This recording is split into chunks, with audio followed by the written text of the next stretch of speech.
Alléluia. Praise the Lord. Nous venons de voir le Christ humain. Christ humain, mais de voir le. Il y a aucun Christ humain. Il y a un catalogue sur le Christ to.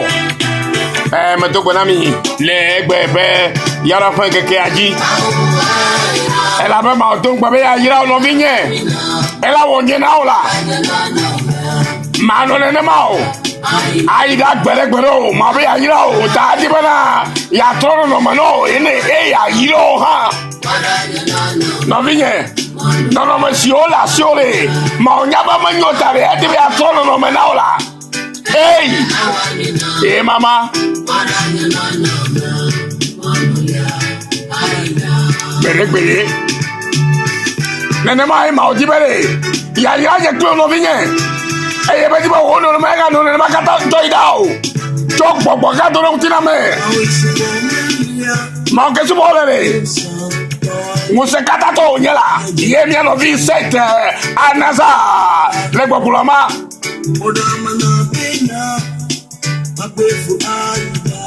madame la kpofo idao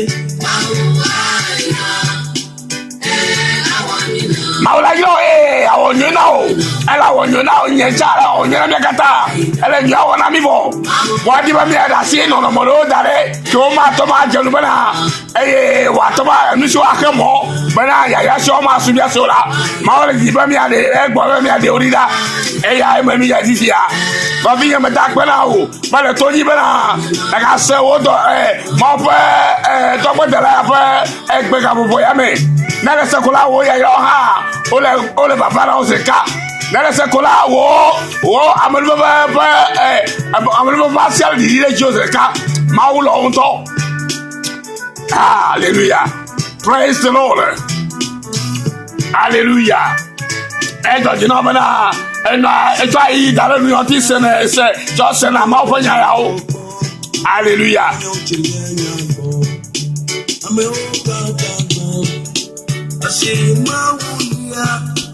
I wanna do good. What are you know?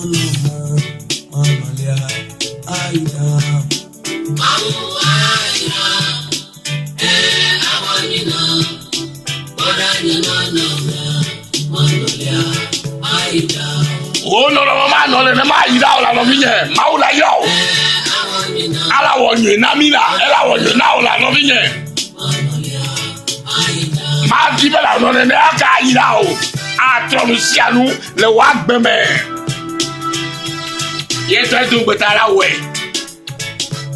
bodi bana na nye eso bola nya te foto na lusi o atoka mo ba ma to ho ya so la de na de ri le wa gbeme na me nyo ma to de ri do e ya ta ma wula to e be to laji aka de lu do ko no ka popo ya me elle veut bien, je te torche. Elle a une main. La voiture là. Oh non, non, maman, donne-moi. Bédé. Nega chikaka chale wakono. Elle a un godo là. Oh non, maman, donne-moi, sister, brother. Maman, donne-moi, adoli. Adoli, non, non, mais c'est pas beaucoup. La pour la venir, ma trosi, nous courons pas à l'heure. Amour pour me au moment. Ah, come on.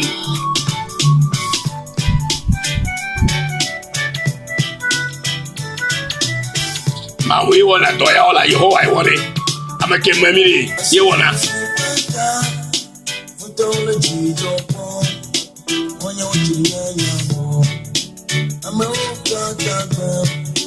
I see my way. I wanna do good. What are you know?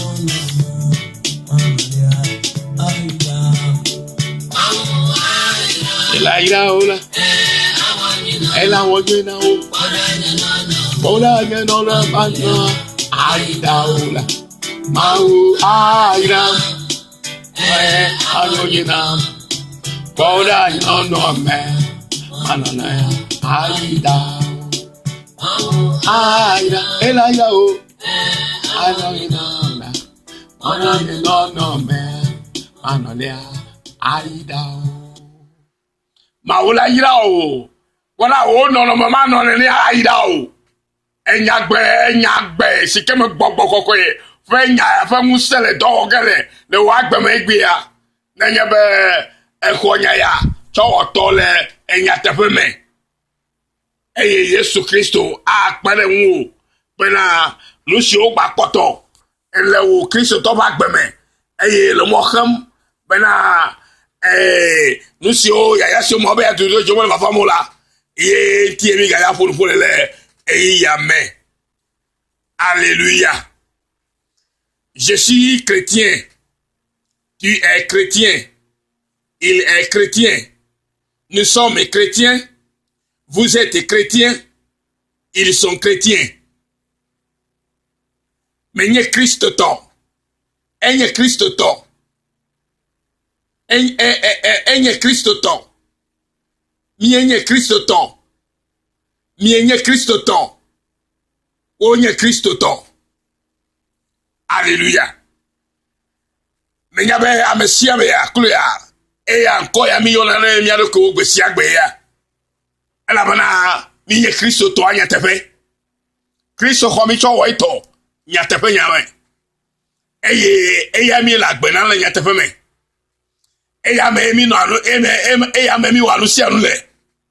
Ala be ye nami agbe bemi no eye kemi lagbera eye to ye mi lagbera abeske apostle Paul global na lagbera imo yin to kala gbo ke bo le Kristo lagbele menyala Kristo dibe ya no agbele yen klo mo no vinyen Kristo dibe ya no agbele o mablibo eyata ela si to ga nu de oji no vifia bana nu ma ola ye madiba onega no agbo mo Kristo be ya no agbo me ya du fialo wa agbeji eye ya wonukulu agbeme ya yira o ya yodo o ya pere wu o eye yo adu jina o ya du adu o futo jina o eye nusi o ma lete vola bena acho dare te bena o afato Yesu Kristo fo come ye Yehowa o resia ole ta Yehowa le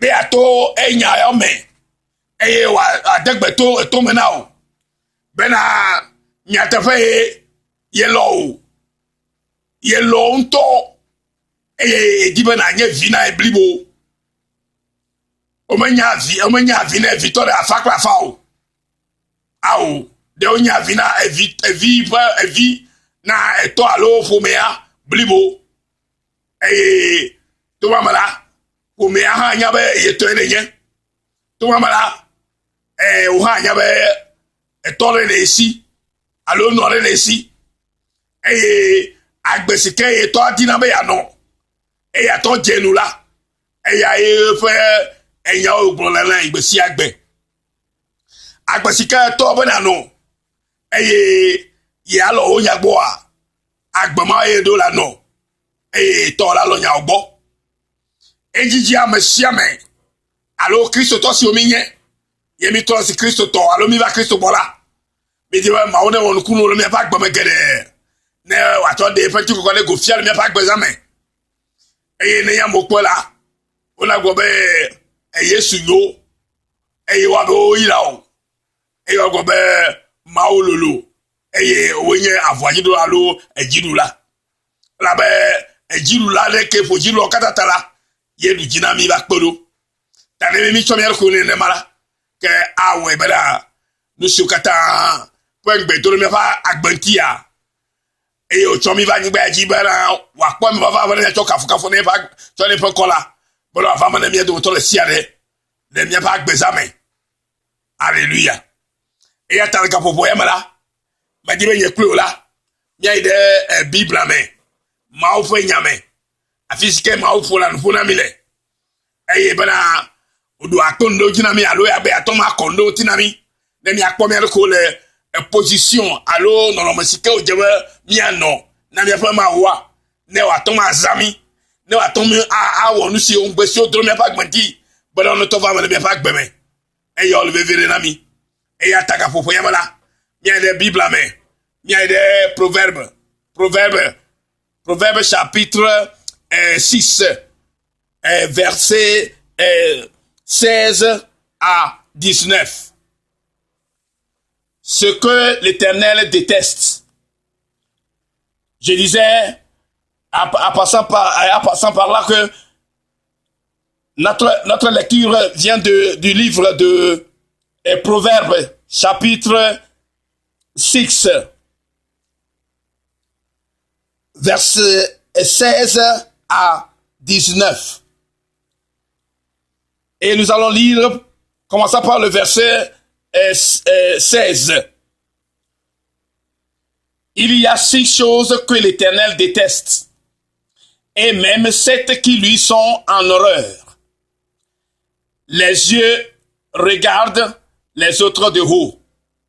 Les yeux qui regardent les autres de haut. La parole dit, il y a 6 choses que l'Éternel déteste, et même 7 qui lui sont en horreur. Les yeux qui regardent les autres de haut. La langue qui répand des mensonges. Les mains qui font couler le sang des innocents. Le cœur qui médite des projets coupables. Les pieds qui se hâtent de courir vers le mal.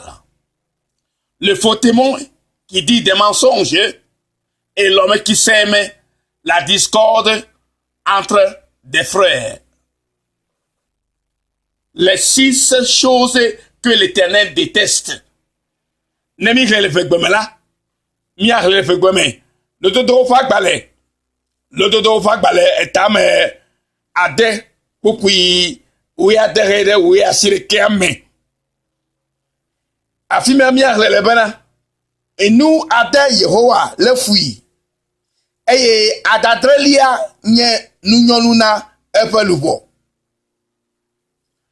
Dadankuo abatode ple asi si o kwa evu madi fodi ji sidua tame gbegble afosio tonade evon amosio dua avacho dasefo reda alakpa bakle amesi diajre novio dome. Enyale gbogbo na nye klo le gafofo ya mebenali. Enu ade Yehowa lefu. Nenyaba mienye Kristo to abale sikema gbebana menye Kristo to. Enye Kristo to. Enye Kristo to. Mienye Kristo to. Wo mienye Kristo to. Wo nye Kristo to la. Si je suis chrétien, qui est chrétien, il est chrétien, nous sommes chrétiens, vous êtes chrétiens, ils sont chrétiens. Nous sommes tous des chrétiens. Et c'est ce que nous disons chaque jour. C'est ce que nous prophétisons chaque jour. Quand nous allons à l'église, à la maison, et partout que nous nous présentons, si quelqu'un nous demande, nous disons que nous sommes des chrétiens. Et c'est vrai, tu es chrétien. Tu es un vrai chrétien.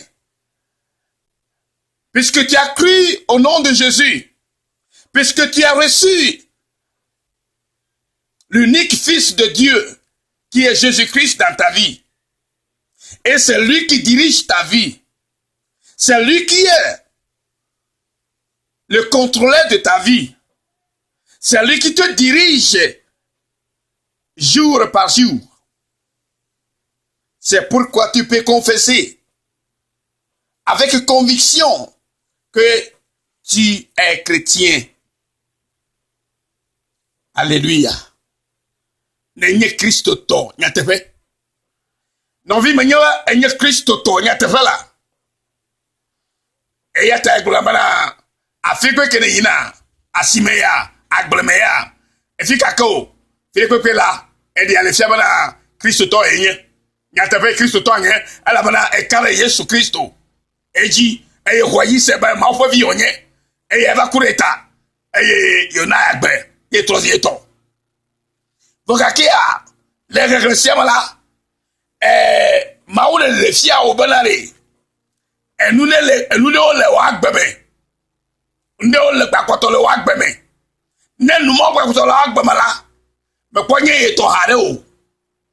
Nous m'en bakoto le wak bébé là, mais quoi n'est to hareo. Et nous y est quand, on va nous amade, ye ho abe ya elefu. Et à d'adreli à la madreli à yé, nous n'y a pas le mot. N'aime ya le te paye là. Le Bible me boit la Bible là. Et nous a des si que yo à lefu yé ska. Et da yé nkao. O bobe. Dadankuo.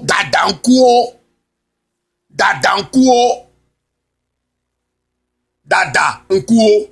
Les yeux qui regardent les autres de haut. Dada, nkuo. Nous, si que manye tola, bien unao. Dada, nku. Okpolo ko uo amekwatiao. Oué, globe yenya megawa amekwatiao. Dada, nku la sio. Alors nous, si que manye tola, elle est tombée. Ah, n'ayez pas yanye tola la nous avi. Donc, dada, nku la sio. Alléluia. Alors les novios et tu as fait garer. Ah bien, oh, manié tu es quoi? Et mingabe l'union du âme siamé. Quelqu'un d'adam si qu'on a messi là. Et il y a là que oya mato o mortala. Un coup galé la sio. Yo tronc le novio to dire. Bana. Et yo vote mon nom. D'adam la sio. Wole ekolo vyo bonu nyusiko wo ye jijola. Omo yo beta danku.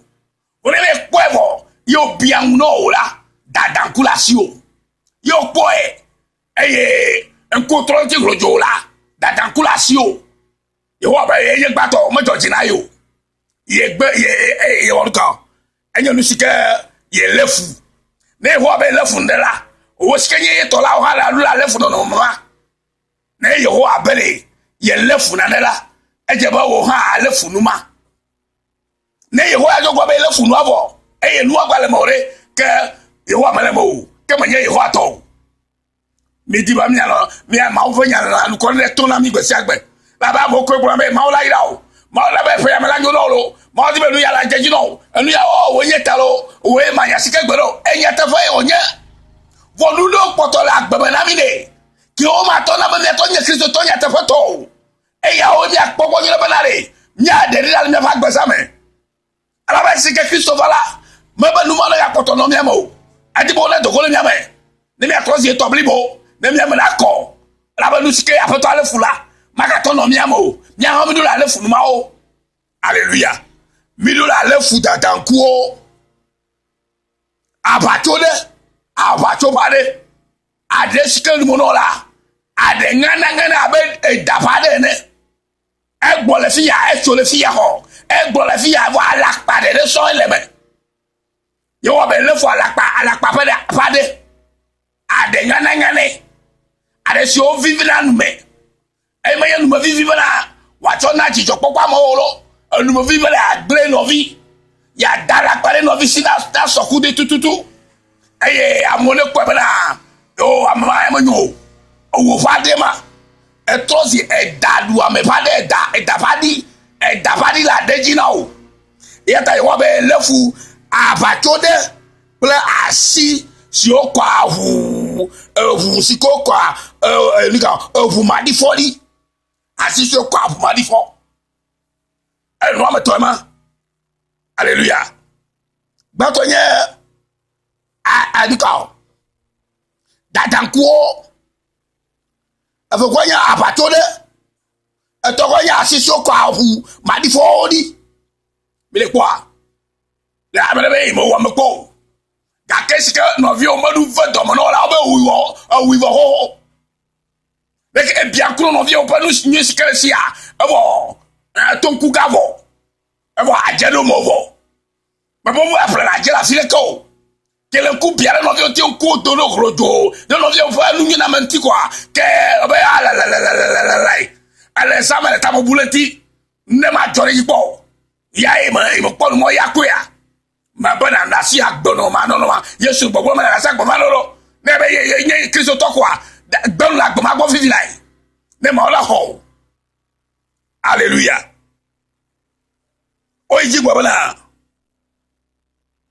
eji si dua etamegbegbele eji sikelu atamegbegbele mile kwa eji ola tamegbegbele ko edula alo nu gbegbele bure jime abu nu gbegbele tabale no vi oti de have you ti ma o lefu nu mo kata e ta o handula lefu so gbeji ne be akpelo ki Kristo to blibola eje nu mo maka no mo o la lefu nu ma o hallelujah afọ si o tọ́lá de fọ́n afọ bídẹ́ si o tọ́lá de fọ́n n'abẹ́ wọ̀ dẹ́ fọ́lá fi de kọ́dà kàtọ́ bọ̀ bá nà ikpe atọ́nu yìí de fún ma kura akpata fọ́ de fún ma fífi láyé afutu kpikpi de kẹ́ wọ́ kọ́ agbẹ́nu de fún ma kọ́ atọ́ nà yín afọ si ko tọ́lá de fọ́n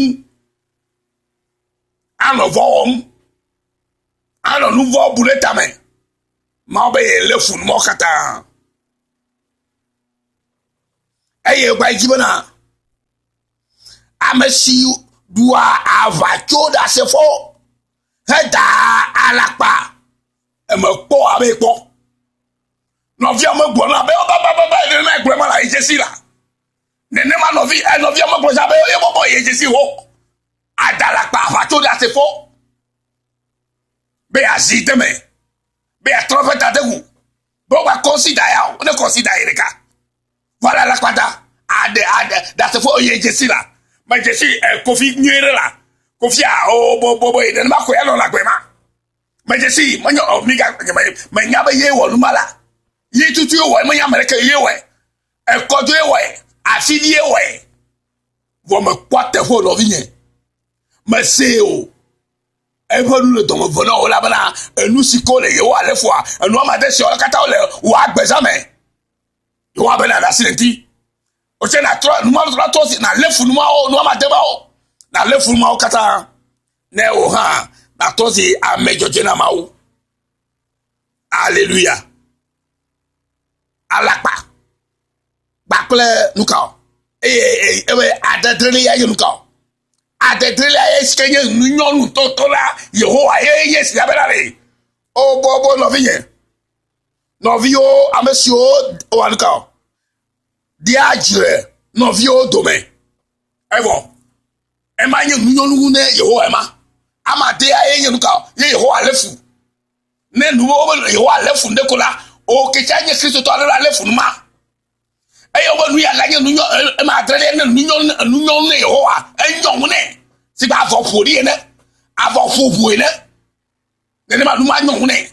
amonovio adage novio dome adage novio dome amesike adage novio dome a yekenya adase fo sike dala pade dia adase fo no nyama di nyo gbora novio ti ne amomo ga heba gbo ne mo ga to le ka o ne ma la wa ba jesi yo ye to la bala ye gbole si aba gbora fi ma agbobule fi aba agbobule fi ma alo sakra chankla la padada da se fo ke malete fo eye ya we si aba na akofu ma di fo tari la ba o sikala la pada da se fo si ke malete fo ma nyi ta fo ala bola ala ma wuwe ma ala nugbele ma bo nya tefe amerika ba wo lugbo nya tefe to nya yo ya ba yo ya ba yo apa mo nya tefe to lo ya ta no vie ma di ba na nya lu si o egbe ya ne nu yo le to gola gbo me o be a mesike de ajire no vie to mala enye nu yo la Yehowa et français bobela l'homme qui sème la discorde entre des frères. Discorde entre des frères. Nenyabe no vi makle no vi ma ole nyere kwa. Le ko ya la wala glo dome. E ya la gbonya parale no vi le kanti kwa. Mama ne va dome. Ye o ya le wona. Ma ole go bolo bala. Na la sinu mo kata la bala no ma nyon na ya. Ye nyon nu ma. E ta ne ye ba nu ole mo la yo wa nyon mo. et ta et doivent jamais là de nous nous mordre le mien mais la bé Christ toi alors ben je suis chrétien et nous moi voilà moi là mais ben là il va tout non gafu e gboko tout non mala na doje sokata kaba na gbo lo gbo na bia ye ho mawu na cho na wa pa kle gbogbo male wa gbe me la bo mo ye wo nguse la to yo gbogbo koko la bo nguse ejo gbogbo ba to ye la fi agba agbo no male agbo me ya kwa mama mi ma wona re ka ma to no na do nuka ejo na ko ya me to na do on to ko bia ko se be nuka ejo jo mo e bia ko se kwa nuka ejo ye no vi ma ya ko to me to fo na bo wo to ile ajeda mo do male yi wo to ye sakwe sala non ho wo si ho de vieux na no mi gbere lo be o de vieux ma o mo lo na no ma o bo gbe a ya to go vieux ya o mutu ho a cho le keleke wala cho si pe na ida mo wa feme ono le geto won o da se fo de ada se odim wala la kwata lo no vieux si wa fori ono vieux lo ko da le wa fori o wa to le di fo na le edifu amele le to baba na gbora le ni nyame le ti aga bo mo ji fori la ele ito be gbi mo fori wa ba je so ken ko awo wa gbo la gbo ame anto ye nyame bara ebe ne bi la gbo ba ne agbelu mo lo agbelu ocha ne le nugle ko le o asisi ko so agbela asiba tu la gato le won ti agbelu won to ta no vi o me di ba ma to nya ya jide ne ma khonu mi bele ma o fa nyanyi sia na mi bara mi atozi amasio ma o to di be mi anyenai mene ame jona enu alonu sike nu ya yo wa lefula e ya no mi o ya mo amesio ye Kristo tola enu ke afotola lefula mi o cha mi do la lefui amesio ye Kristo tola nu sike nye nyo la ho la mi o mi anyo nu ma na mi awo novi na mi afofu anovi o ne be amane kwa mo la yo wa o we la ka la de jo me pe bra yes ye va ifa mo e ba gbe o le ji kankan o ye nu la to ji me kala na fo igbe ya na ma o nu ma ma no le onye na fa de kata nu le Yesu fo ko me ta gbogbo ko la to ti o na do so na nu ala to le moro no vie no le yo kere le Kristo Yesu fo ko me amen.